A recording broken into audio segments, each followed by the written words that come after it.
Hello students. तो हम लोगों ने लास्ट क्लास में एनसीईआरटी सिलेबस के लिए 12th क्लास स्टार्ट की है और इसमें हमने क्या डिस्कस किया था। कल हमने देखा था इलेक्ट्रिक चार्ज के बारे में, है ना, कि इलेक्ट्रिक चार्ज का ओरिजिन कैसे हुआ, है ना। एक ग्रीक वर्ड अंबर को जब अपन ने उस पर वूल पे रगड़ा तो अंबर में क्या हुआ कि कुछ चीज़ों को अपनी तरफ अट्रैक्ट करने की प्रॉपर्टी आ गई, तो वो प्रॉपर्टी से ही हमने दो चीज़ें निकाली, वो है चार्ज। तो जब भी अपन किन्हीं दो ऐसे मटेरियल्स को रब करते हैं एक से दूसरे के ऊपर, तो हमने कल उसका रीज़न भी देखा था कि एक से इलेक्ट्रॉन्स निकल करके दूसरे पे आ जाते हैं, तो एक पर पॉजिटिव बचता है चार्ज, दूसरे पर नेगेटिव चार्ज बचता है, तो एक पॉजिटिवली हो जाता है और एक नेगेटिवली चार्ज हो जाता है। तो इस तरीके से दो टाइप के चार्ज मिलते हैं, पॉजिटिव चार्ज और नेगेटिव चार्ज। तो अब पॉजिटिव चार्ज और नेगेटिव चार्ज कैसे बेंजामिन फ्रैंकलिन ने पता लगाए, तो उसके लिए उन्होंने एक एक्सपेरिमेंट किया और उसी एक्सपेरिमेंट की हम लोग आज क्या करेंगे, बात करेंगे। ठीक है, तो बेसिकली हम लोग जानते हैं, अब तो हम काफ़ी अच्छे तरीके से जानते हैं कि दो तरीके के चार्ज होते हैं, पॉजिटिव और नेगेटिव, है ना। इसके अलावा कोई तीसरा तरीके का चार्ज नहीं होता, तीसरा फिर न्यूट्रल ही होता है, यानी कि जिसके पास ना पॉजिटिव हो ना नेगेटिव हो, तो वो चार्ज का कोई टाइप नहीं है ना। तो चार्ज तो दो ही तरीके के होते हैं, एक होता है पॉजिटिव और दूसरा होता है नेगेटिव। बात समझ में आई आपको? ठीक है, लेकिन बेंजामिन फ्रैंकलिन ने ये पता लगाने के लिए कि वो चीज़ों को कैसे अट्रैक्ट कर रही है, तो कौन सी उसकी प्रॉपर्टी है, कितने तरीके के चार्ज है, तो उसने एक एक्सपेरिमेंट किया था, है ना। तो इसके लिए अपन एक एक्सपेरिमेंट परफॉर्म करते हैं। ठीक है, तो हम यहाँ लिखेंगे to show that there are two types of charge, two types of charge, let us perform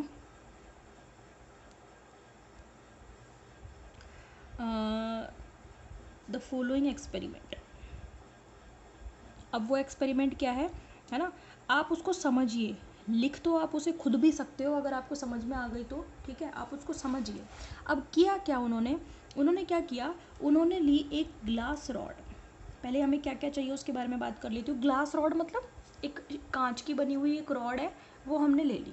ठीक है, ग्लास रॉड ली, सपोज कर लो this is a glass rod, और इस ग्लास रॉड को उन्होंने एक सिल्क क्लोथ पर, यानी कि दो चीज़ें चाहिए मुझे पहला स्टेप करने के लिए, सिल्क क्लोथ, और दूसरा क्या चाहिए हमें, ग्लास रॉड।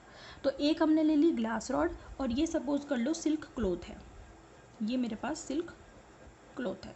ठीक है, उन्होंने क्या किया, इस ग्लास रॉड को इस सिल्क क्लोथ के ऊपर इन्होंने रब किया, इसके ऊपर उन्होंने रगड़ा, यानी कि फ्रिक्शन तभी तो क्रिएट होगा, क्योंकि कल हमने बात की थी फ्रिक्शनल इलेक्ट्रिक इफेक्ट की।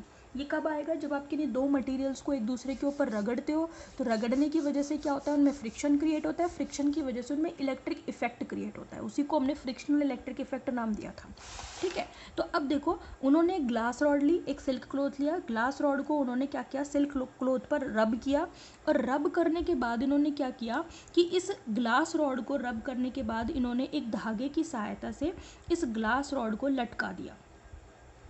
बात समझ में आ गई, यानी कि इस तरीके से इन्होंने यहाँ पर इसको लटका दिया, मतलब जहाँ से ये कनेक्ट है दैट ये वाला वो पार्ट है, और ये मेरे पास क्या है, ग्लास रॉड है। और ये ग्लास रॉड, अब ये सिंपल ग्लास रॉड नहीं है जो पहले रखी हुई थी न्यूट्रल स्टेट में, अब हमने इसको क्या कर लिया, रब कर लिया है, तो इसके ऊपर कुछ प्रॉपर्टी क्रिएट हो गई है। बात समझ में आ गई। फिर इन्होंने क्या किया कि ग्लास रॉड को रब किया सिल्क क्लोथ पर, और उसको रब करके इन्होंने क्या कर दिया, इस पर क्या किया, धागे की सहायता से इसको क्या कर दिया, लटका दिया। बात समझ में आ गई। अब उन्होंने क्या किया, ऐसी ही दूसरी ग्लास रॉड ली, मतलब पहले एक ग्लास रॉड ली, उसको रब किया, लटका दिया, फिर उन्होंने ऐसी ही दूसरी ग्लास रॉड ली जिसको भी इन्होंने सिल्क क्लोथ पर ऐसे रब किया हुआ था, उसको उन्होंने क्या किया, इस ग्लास रॉड को उसके पास लेकर के गए, यानी कि जो दूसरी ग्लास रॉड थी उसको पहली वाले के पास लेकर के गए, तो उन्होंने देखा कि ये दोनों क्या करती हैं, एक दूसरे को रिपेल करती हैं। हालांकि ये बात उन्होंने बाद में मानी थी कि ग्लास रॉड पर पॉजिटिव चार्ज उन्होंने मान लिया था, ठीक है, कन्वेंशनली उन्होंने मान लिया था कि ग्लास रॉड पर पॉजिटिव आया तो जो दूसरी ग्लास रॉड हमने सिल्क क्लोथ पर रब की हुई है उस पर भी वही चार्ज आएगा, क्योंकि मटेरियल भी सेम है और जिस मटेरियल पर हमने रब किया है वो भी वही है, तो दोनों ग्लास रॉड पर सेम चार्ज होगा। अब आप मान लीजिए कि या तो दोनों पर नेगेटिव होगा या दोनों पर पॉजिटिव होगा, बट इतना होगा कि दोनों लाइक चार्जेस होंगे, लाइक चार्जेस मतलब सेम चार्जेस होंगे। बात समझ में आ गई। तो उन्होंने देखा कि इन दोनों ग्लास रॉड ने एक दूसरे को क्या किया, रिपेल किया, रिपल्शन क्रिएट हुआ। रिपल्शन, दोनों के बीच में क्या क्रिएट हुआ, रिपल्शन क्रिएट हुआ। ठीक है, तो यहाँ पे उन्होंने देखा कि जब मैंने एक ग्लास रॉड ली, उसको सिल्क क्लोथ पर रब किया, लटका दिया, फिर दूसरी ही ऐसी ग्लास रॉड ली, उसको मैंने लटकाया नहीं, उसको बस मैं पहली वाली जो लटकी हुई थी उसके पास लेकर के गई, तो मैंने देखा कि ये दोनों एक दूसरे को रिपेल कर देती। दैट मीन्स कि दोनों की प्रॉपर्टी सेम है, दोनों को सेम मटीरियल पर हमने रब किया है, तो दोनों पर प्रॉपर्टी भी फिर सेम आएगी।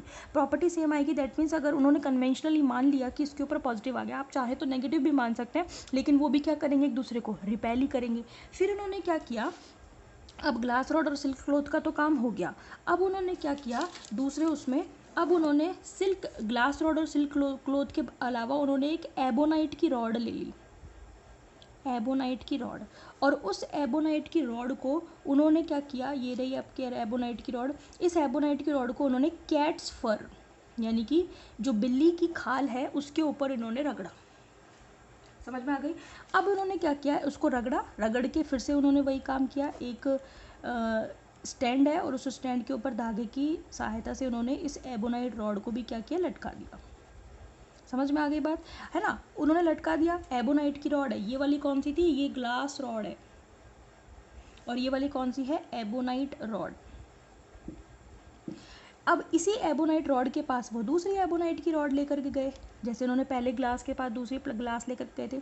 तो उन्होंने देखा कि अब की बार जब ये दोनों एबोनाइट की रॉड को पास लेकर गए तो ये इन्होंने भी क्या किया, रिपल्शन किया।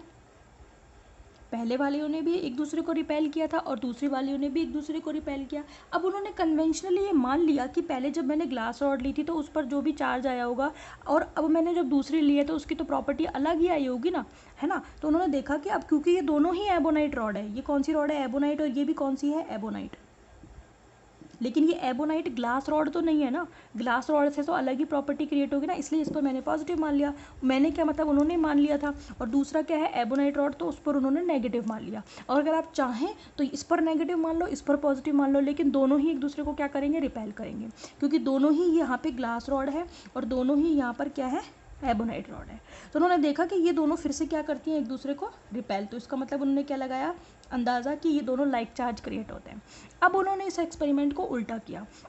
अब उन्होंने इस ग्लास रॉड के पास तो लेकर के गए इस एबोनाइट रॉड को, और इस दूसरी ग्लास रॉड को लेकर आए इस एबोनाइट रॉड के पास। तो उन्होंने देखा कि वो एक दूसरे को क्या करते हैं, अट्रैक्ट करते हैं। यानी कि दूसरी सिचुएशन क्या रही, दूसरी सिचुएशन में उन्होंने क्या किया कि ये जो लटकी हुई थी हमारे पास, कौन, ग्लास रॉड, जिस पर हमने क्या माना था, पॉजिटिव चार्ज, इस पर वो क्या लेकर के गए, इसके पास अब की बार वो लेकर के गए ebonite rod, this is ebonite, और ये लेकर के गए ग्लास रॉड। तो पीछे हमने माना ही है कि जो ग्लास रॉड है उस पर कैसा चार्ज है, पॉजिटिव, और एबोनाइट पर कैसा है, नेगेटिव। तो मैं इस ग्लास रॉड के पास कौन सा लेकर के गई हूँ, एबोनाइट की रॉड। तो उन्होंने देखा कि इन्होंने एक दूसरे को क्या किया, अट्रैक्ट किया, अट्रैक्शन क्रिएट हुआ, क्योंकि ये कैसे हैं, अपोजिट चार्ज। हाँ, समझ में किया। और दूसरे में उन्होंने क्या किया कि जो यहाँ पर लटकी हुई थी हमारी कौन, एबोनाइट की रॉड, जिस पर नेगेटिव चार्ज है, ठीक है, इसके पास वो कौन सी रॉड लेकर के गए, अब की बार वो लेकर के गए ग्लास रॉड।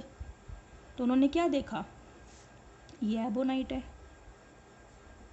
उन्होंने क्या देखा कि ये भी दोनों एक दूसरे को क्या करती हैं, अट्रैक्ट करती हैं, क्योंकि ये दोनों अपोजिट मटेरियल है, अलग अलग मटेरियल है, प्रॉपर्टीज़ अलग अलग क्रिएट होंगी। यहाँ पे सेम मटेरियल को सेम के पास लेके गए थे, प्रॉपर्टीज़ भी सेम थी, तो इन्होंने क्या किया था, रिपेल किया था, और इन्होंने क्या किया है, अट्रैक्ट किया है।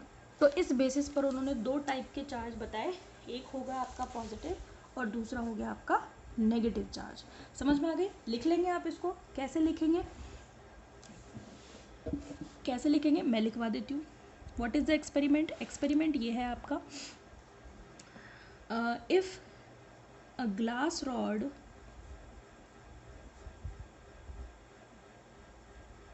rubbing with silk cloth and suspended मतलब उसको लटका दिया, suspended by a thread मतलब धागे की सहायता से, on the stand ठीक है, ग्लास रॉड रब किया सिल्क क्लोथ पर, उसको सस्पेंड कर दिया एक थ्रेड की सहायता से हमने स्टैंड पे, ठीक है। Now if another glass rod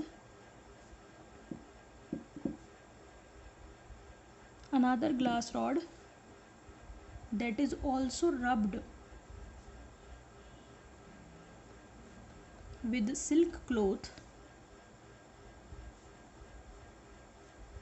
is taken near to the suspended, ऐसे लिखो, suspended glass rod, then they will repel each other.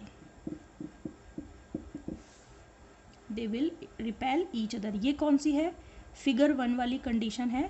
Figure A डाल दीजिए इसको, ये जो हमने पीछे बनाया हुआ है ये वाला, ये वाली सिस्टम है फिगर ए, ठीक है। रब किया सिल्क क्लोथ पर, लटका दिया, दूसरे लेकर के गए, दोनों ने एक दूसरे को क्या किया? रिपेल किया, ठीक है। Similarly if an ebonite rod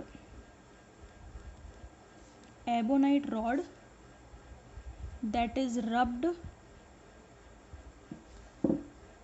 at cat's fur,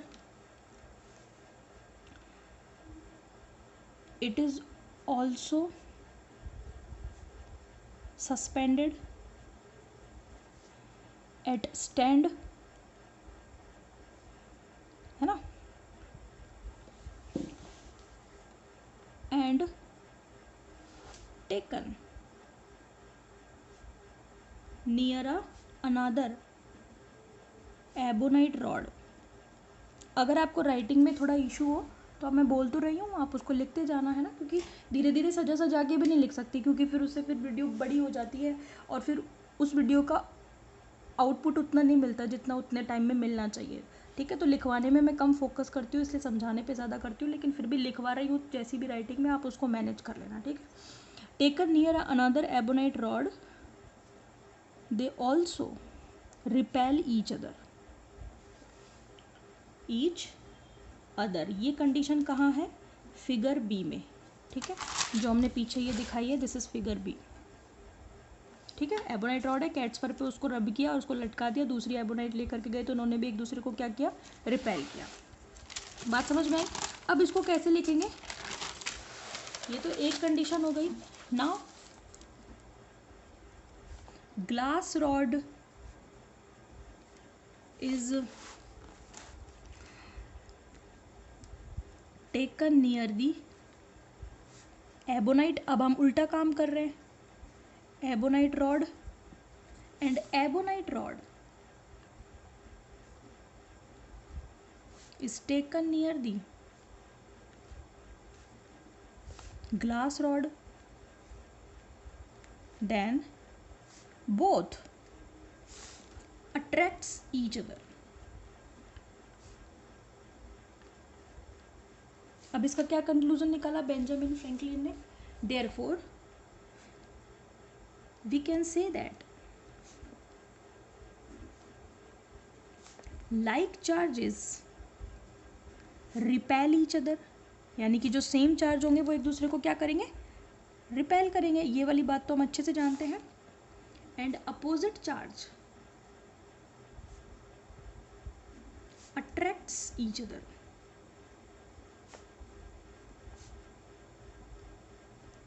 ठीक है। नोट डाल के आप एक बात लिख सकते हैं, कन्वेंशनली का क्या मतलब है? परंपरागत रूप से उसने ऐसा मान लिया। Conventionally Benjamin Franklin assumed positive charge at glass rod and negative charge at ebonite rod। Conventionally उसने ऐसा मान लिया, बाकी उल्टा भी माना जा सकता था, क्योंकि उन्होंने तो ऐसा देखा था कि इस पर जो प्रॉपर्टी आई है एबोनाइट पर उसकी जस्ट अपोजिट प्रॉपर्टी आई है, तो उन्होंने कन्वेंशनली ऐसा मान लिया कि ग्लास रॉड पर पॉजिटिव आई है और एबोनाइट पर नेगेटिव आई है। Therefore to types of charges introduced. कौन कौन से दो चार्जेस के बारे में पता चला? फर्स्ट पॉजिटिव, इस तरीके से पता चला, और दूसरा नेगेटिव। बात समझ में आई या नहीं? ठीक है, तो इस तरीके से आपके दोनों चार्जेस के बारे में पता चला। और ये किसने बताया था ये भी हमने देख लिया, वो कौन थे? Benjamin Franklin. अब ऐसा मटेरियल जिसके ऊपर ना पॉजिटिव है ना नेगेटिव है वो क्या कहलाएगा? न्यूट्रल कहलाएगा। या आप कह सकते हो कि जिसके पास दोनों है, जितना पॉजिटिव है उतना ही नेगेटिव है, तो वो न्यूट्रल कहलाएगा। तो इस बेसिस पर तीन तरीके के मटेरियल हम लोग पढ़ेंगे इन अवर नेक्स्ट वीडियो। कौन कौन से? कंडक्टर्स, इंसुलेटर्स और सेमीकंडक्टर्स के बारे में पढ़ेंगे। हालांकि सेमीकंडक्टर आपका पूरा एक चैप्टर है जिसको अपन डिटेल में बाद में पढ़ेंगे, लेकिन फिलहाल हम क्या करेंगे, मटेरियल्स को जो है फिलहाल दो ही टाइप में अपन उसको क्या करेंगे, बांटेंगे, एक कंडक्टर और एक इंसुलेटर। हालांकि एक तीसरा टाइप भी होता है सेमीकंडक्टर, जिसको अपन बाद में पढ़ेंगे। ठीक है भाई, चले, थैंक यू सो मच।